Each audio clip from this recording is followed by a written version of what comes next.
तो तकरीबन 10 मिनट की क्लिप थी वो लास्ट वाली।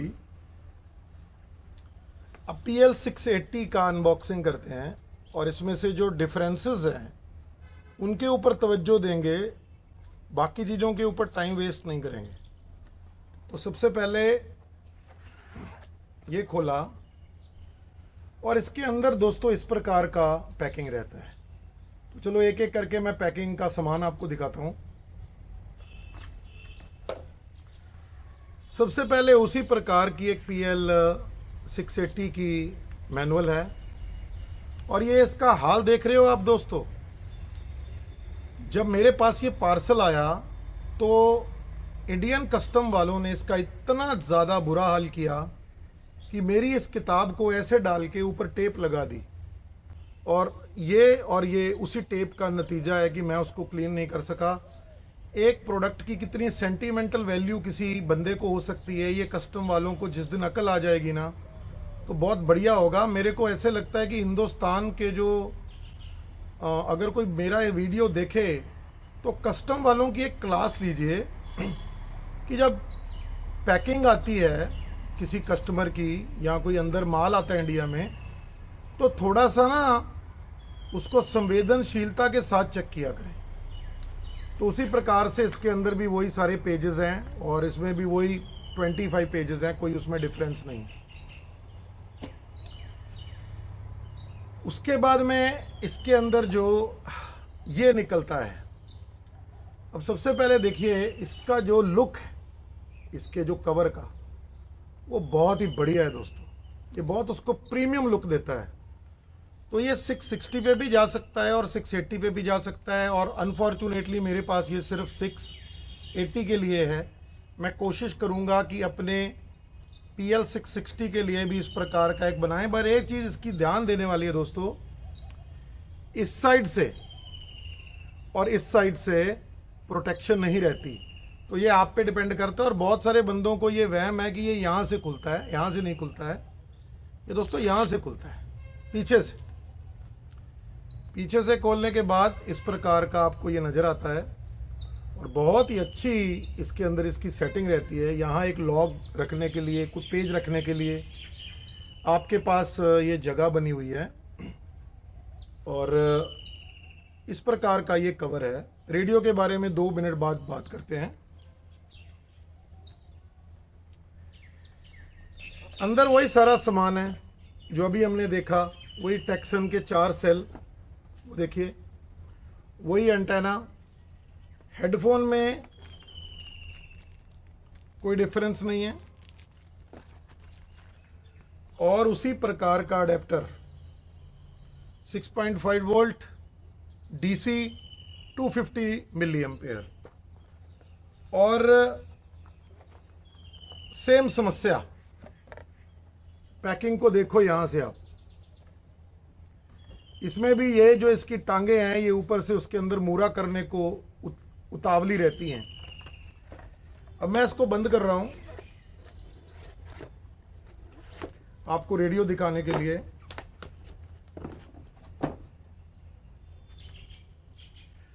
ये हमारा रेडियो है, इसको निकालते हैं बाहर। इसकी जो बॉडी है दोस्तों वो प्लेन है, फ्लैट, वो कर्व्ड नहीं है इसकी बॉडी। ये रहा इसका लुक आगे से, साइड से, इस साइड से, पीछे से, नीचे से और ऊपर से। तो अब मैं दोनों रेडियोस को हाथ में पकड़ के आपको एक क्लिप दिखाता हूं कि दोनों लगते कैसे हाथ में पकड़ के। मुझे दोस्तों इतनी अच्छी फीलिंग होती है इस रेडियो को पकड़ के, क्योंकि इस रेडियो का जब मैं रिव्यू करूंगा तो आपको समझ आएगा कि ये किस प्रकार के दोनों रेडियो हैं। बहुत ही मुझे ये रेडियो लेने में मुझे जितनी खुशी मिली 660 में, मुझे नहीं लगता, सॉरी ये 660 में, मुझे नहीं लगता मुझे किसी और रेडियो को लेने में इतनी खुशी मिली है, क्योंकि मेरे हाथ से ये निकल गया था दोस्तों। बहुत मुश्किल से पकड़ा है मैंने इसको, तो ये रहा। अब हम क्या कर रहे हैं, अब हम जो समीक्षा करेंगे उसके ऊपर ये कोई पॉइंट नहीं बनता कि हम इन दोनों में से किस रेडियो के साथ समीक्षा करते हैं, या अनबॉक्सिंग का एक्सपीरियंस आपको मैं दिलाता हूँ, क्योंकि लोगों के कहने के हिसाब से अंदर के सर्किट में थोड़ा बहुत अंतर है और शेप का अंतर है, मगर बाद में जब हम इनको टेस्ट करेंगे कभी, अगर हमें इनके अंदर कुछ जब बैंड्स का हम एनालिसिस करेंगे तो हम ये देख पाएंगे कि इनमें कुछ जो हमारे बैंड्स को बजाने की क्षमता है, जो सेलेक्टिविटी है, जो सेंसिटिविटी है, जो एंटी चैनल इंटरफेरेंस है, जो ओवरलोडिंग है, उसमें इन दोनों में कुछ अंतर है कि बिल्कुल वो सेम टू सेम है। हाँ, दोनों में एक ऐसा अंतर है जो हास्य का पात्र हो सकता है कि इनमें से एक रेडियो 5 ग्राम बगैर सेल दूसरे रेडियो से ज़्यादा हैवी है, बाकी कुछ डिफरेंस नहीं है। तो मुझे ऐसे लगता है कि ये मेरा पसंदीदा रेडियो था, तो मैं 660 के साथ ही प्रॉपर आगे की अनबॉक्सिंग एक्सपीरियंस आपको मैं सुनाता हूँ, और 680 को मैं अब पैक करके साइड में रख देता हूँ। और रेफरेंस के लिए हमारे पास हमारा कॉर्डसन अवेलेबल है जो आउट ऑफ फोकस है, इसमें अभी नज़र नहीं आ रहा। चलिए मित्रों, तो टेक्निकल अनबॉक्सिंग इस रेडियो की स्टार्ट करते हैं। सबसे पहले ऊपर जाते हैं और इसका एंटेना खोलते हैं। एंटेना जब इसका पोजीशन होता है इसके यहाँ वाले स्टॉपर में, तो बिल्कुल फ्लश होता है, बिल्कुल स्ट्रेट होता है। आप देखिए आगे पीछे से। इस एंटेना के अंदर 8 टेलीस्कोपिक पोल्स हैं, छोटे छोटे सेक्शंस हैं, सॉरी पोल्स नहीं सेक्शंस हैं। जैसे ये एक सेक्शन है, बहुत ही पतला सेक्शन है ये वाला, वेरी वेरी पतला, इसको आप ध्यान से अंदर बाहर करिए। दूसरा सेक्शन ये आ गया। ऐसे जब आप इसको पूरा खोलते हैं दोस्तों, तो ये देखिए, मैं पीछे पीछे लेके जा रहा हूं इसको। अब इसका जो ओवरऑल लेंथ बन गया, ये तकरीबन 38 इंचेस है, और 38 इंचेस का ये एक विप एंटेना है इसके अंदर, जो इसके अंदर लगा हुआ है। मुझे इसकी लेंथ बहुत पसंद है, मगर जब आप कमरे में हों, इधर उधर दौड़ रहे हों, तो थोड़ा ध्यान रखिए कहीं ऊपर लग के वो सारा टेढ़ा वेढ़ा ना हो जाए। तो ये रहा इसके एंटीने के बारे में कुछ डिटेल।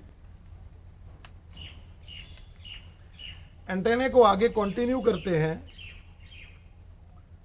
तो एक्सटर्नल एंटेना लगाने के लिए इसमें एक 3.5 mm का फीमेल जैक है, जहां आप एक एक्सटर्नल एंटेना एक मेल 3.5 mm जैक के साथ इसके अंदर अटैच करते हैं। और इसके साथ में एक स्विच देखिएगा आप, ये जो स्विच है इसकी 3 पोजीशंस हैं, DX mode, normal mode, local mode. DX mode पे इसका एंटेने के अंदर जो इन्फॉर्मेशन आ रही है वो एटेनुएट नहीं होती, यानी कि उसमें कोई रुकावट नहीं है, जितना सिग्नल आ रहा है इसमें जा रहा है। और अगर आपको ओवरलोडिंग का कुछ शिकायत हो या चैनल्स फेक पकड़ रहा हो, तो आप इसको नॉर्मल और लोकल मोड पे कर सकते हैं। तो एंटेना भी अच्छा है, एक्सटर्नल एंटेना लगाने की भी सॉकेट है, और एटेनुएशन की इसमें एक स्विच भी लगी है।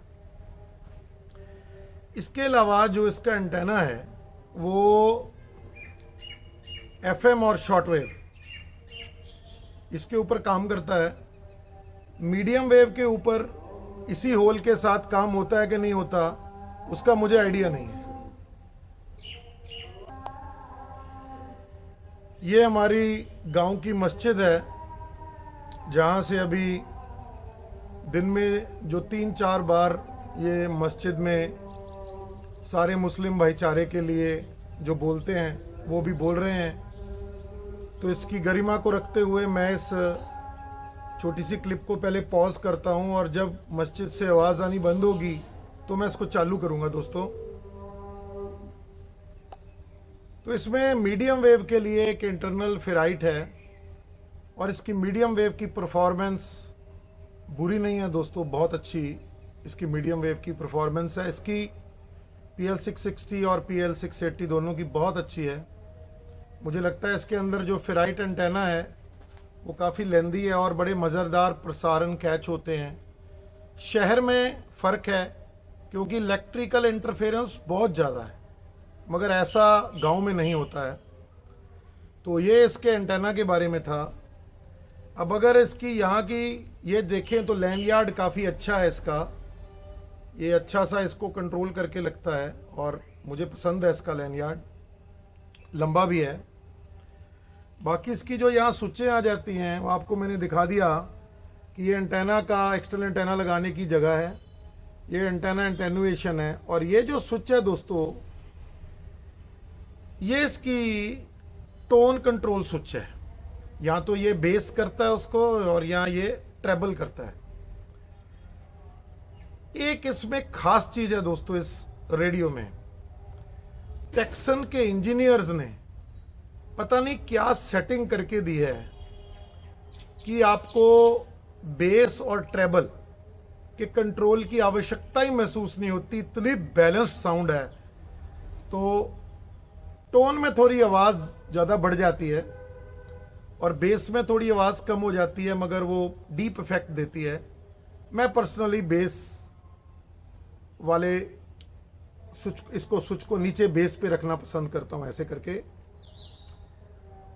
और यही जो स्विच है, जब आप एक्सटर्नल एक एयरफोन लगाते हैं तो ये FM के चैनल को स्टीरियो और मोनो मोड में करने के लिए भी यूजफुल है। बहुत सारे व्यक्तियों को ऐसे लगता है कि जो स्पीकर का ऑडियो सर्किट होता है और जो एयरफोन का ऑडियो सर्किट होता है वो सेम होता है। ऐसा नहीं होता है दोस्तों। इस रेडियो के अंदर जो स्पीकर का सर्किट है वो 16 ओम का है, और जो इसके अंदर एयरफोन का है वो 32 ओम का है दोस्तों। तो दोनों के इम्पीडेंस में भी डिफरेंस है। तो ये दोनों भी मैंने आपको समझाए। नीचे का जो होल है ये DC का होल है, इसमें आप अडेप्टर लगाते हैं, जो अडेप्टर मैंने आपको दिखाया।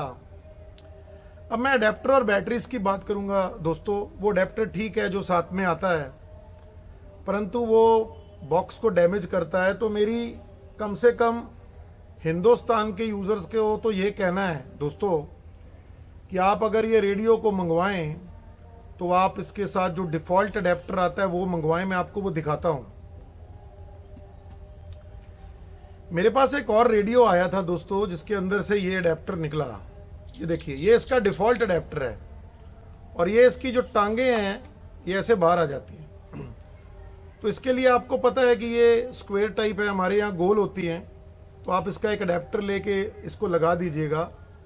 मगर पर्सनली मेरा व्यू ये है माफ़ कीजिए, कि अगर अडेप्टर लेना है तो ये डिफ़ॉल्ट वाला अडेप्टर मुझे बहुत पसंद है। मैं इसी अडेप्टर के साथ ये जितने भी रेडियो हैं जो 6 वोल्ट के आसपास काम करते हैं वो लेता हूँ। और इसमें एक और चीज़ है, ये 250 मिली एम्पेयर नहीं है दोस्तों, ये 300 मिली एम्पेयर का अडेप्टर है, 300 मिली एम्पेयर का अडेप्टर है। तो मुझे ये अडेप्टर ज़्यादा पसंद है। अब बात आ जाती है इसकी बैटरीज की दोस्तों। बैटरीज के अंदर भी ध्यान दीजिएगा, बहुत ही अच्छा कवर है इसका, ऐसे उतरता है। मैं इसको उतारता हूँ थोड़ा हाथ लगा के।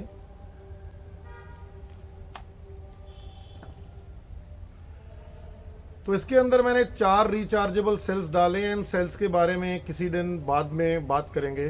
तो 4 इसमें डबल ए के सेल डलते हैं दोस्तों। अगर आप इसके अंदर रिचार्जेबल सेल्स डालेंगे तो आपको बार बार ये चार्ज करके आपका काम चलता रहेगा। और अगर आप प्राइमरी सेल्स डालते हैं तो आपको बार बार सेल्स चेंज भी करने पड़ेंगे। एक बड़ी इंपॉर्टेंट चीज़ है इसके अंदर जो मैं आपको दिखाना चाहता हूँ, आप ध्यान से इसको देखिए। रेडियो की ऑफ पोजीशन जो होती है, ऐसे रेडियो की ऑफ पोजीशन में मेमोरी का एक बटन है ये वाला, इसको जब हम दबाते हैं देखो स्क्रीन में क्या होता है। ये चार्ज हो गया, चार्जिंग ऑफ। जब चार्जिंग ऑफ हो जाती है तो इसका अडेप्टर लगाते हुए भी ये सेल्स को चार्ज नहीं करता, तो तब आप इस रेडियो के अंदर नॉर्मल प्राइमरी बैटरीज डाल सकते हैं। और इसका जो अंडर का सर्किट रहता है वो उसी प्रकार से उन बैटरीज को जज करता है कि ये रिचार्जेबल बैटरीज नहीं है। तो थोड़ा वोल्टेज जो ऊपर नीचे रहती है, क्योंकि 1.2 मल्टीप्लाई बाय 4 एक अलग वैल्यू है, और प्राइमरी सेल जो होते हैं 1.5 वोल्ट होते हैं, मल्टीप्लाई बाय 4 उसकी अलग वोल्टेज रहती है। तो उस प्रकार से ये डिफरेंस क्रिएट करता है। अगर मैं फिर इसको दबाता हूं, देखो